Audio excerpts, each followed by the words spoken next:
নমস্কার, village cooking ব্লকে সবাইকে স্বাগতম। আশা করি সবাই ভালো আছো, আমরাও ভালো আছি। আজকে আবার একটা নতুন রেসিপি নিয়ে আমরা চলে এসেছি। আজকের রেসিপিটা হচ্ছে সোয়াবিন মুইঠা। জানি অনেকেরই অজানা নামটা। তো এই রেসিপিটা বিশেষ করে যারা সোয়াবিন খেতে ভালোবাসো না, তারা অবশ্যই বাড়িতে আমাদের ভিডিওটা দেখে বানিয়ে খাবেন। আশা করি খুব ভালো লাগবে। তো চলো যাওয়া যাক। অলরেডি আমাদের ভাত রান্না হচ্ছে এদিকে আমাদের সোয়াবিন মুইঠার জন্য যে মশলা আর আলু সবজি যেগুলো কাটতে হবে সেগুলো এখন কাটা হবে। এবার আমরা সয়াবিন মুইঠার জন্য সবজিগুলো কেটে নেব। আলু, টমেটো, এদিকে আছে আদা, কাঁচা লঙ্কা, ধনেপাতা, এগুলো এবার কেটে নেব সব।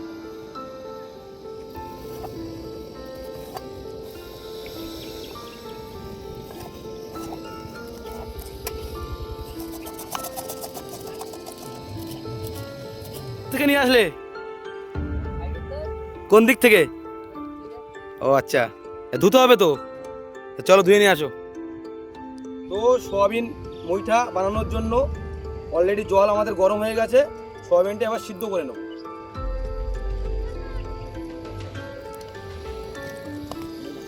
সোয়াবিন সিদ্ধ করার সময় অল্প একটু লবণ দিয়ে নেব।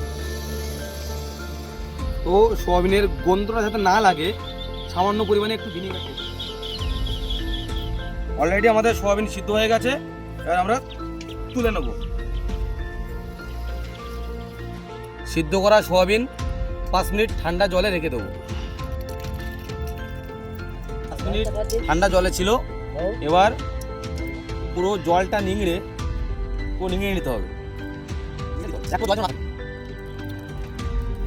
তো ঠান্ডা জলে রাখা সোয়াবিন ভালো করে নিংড়ে নিয়েছিলাম। এবার আমরা হাত মিক্সি দিয়ে ভালো করে মিহি করে বেটে নেব।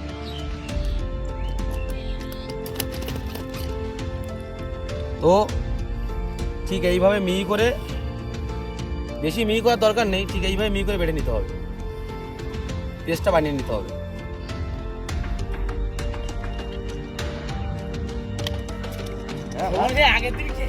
তো মিক্সিতে বেটে নেওয়া মিহি করে সোয়াবিনের মধ্যে আমরা মশলাগুলো দিয়ে কিছুক্ষণ ম্যারিনেট করে নেব। তো কী কী মশলা দিচ্ছি তো ভিডিওটা দেখতে থাকো। প্রথমে দিয়ে দেবো আদা বাটা, এবার দিয়ে দেবো ধনির গুঁড়ো, এবার দিয়ে দেবো লঙ্কা বাটা, দিয়ে দেবো লাল কাশ্মীরি লঙ্কার গুঁড়ো, দিয়ে দেবো পরিমাণ মতো হলুদের গুঁড়ো, পরিমাণ মতো জিরের গুঁড়ো দিয়ে দেবো, এবার পরিমাণের মতো একটু লবণ দিয়ে নেব। এবার একটু গরম মশলা অল্প পরিমাণে দিয়ে দেবো। এবার দিয়ে দেবো পরিমাণ মতো মরিচের গুঁড়ো,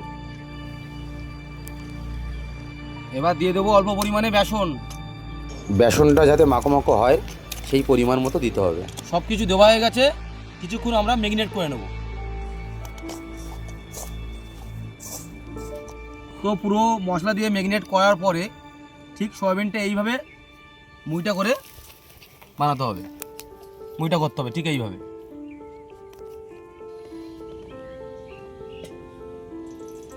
কড়াই গরম হয়ে গেছে, এবার দিয়ে দেবো সর্ষের তেল।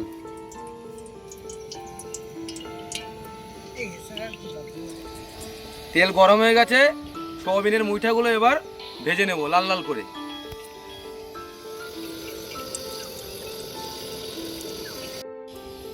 তো লাল লাল করে ভেজে নিয়েছি মুইঠাগুলো, এবার আমরা তুলে নেব। এবার আমরা আলুগুলো ভেজে নেব।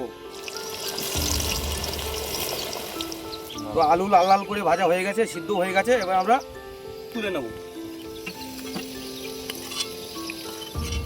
আলু ভাজা হয়ে গেছে, গরম তেলে এবার তেজপাতা ফোড়ন দিয়ে নেব।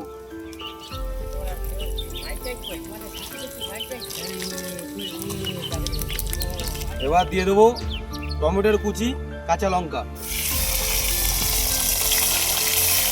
দিয়ে দেবো পরিমাণ মতো হলুদের গুঁড়ো, পরিমাণ মতো লবণ দিয়ে নেব, পরিমাণ মতো আদা বাটা দিয়ে দেবো, পরিমাণ মতো একটু হিং দিয়ে দেবো।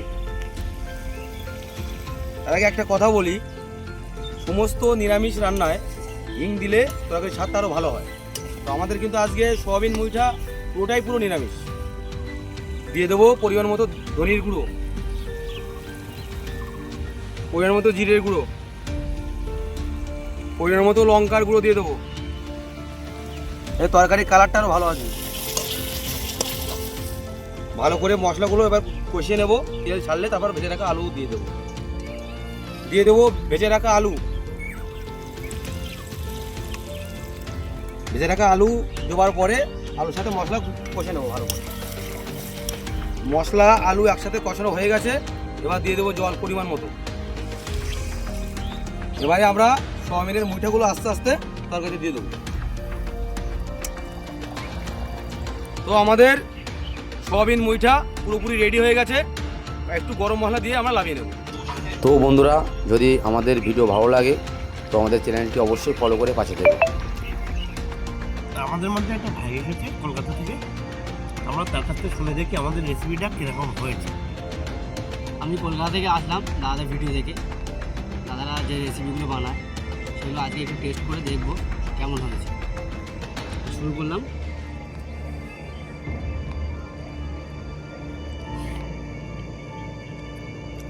সত্যি অসাধারণ খাবার। আপনারা বাড়িতে রান্না করে দেখবেন, টেস্ট করেও দেখবেন, সুন্দর লাগবে।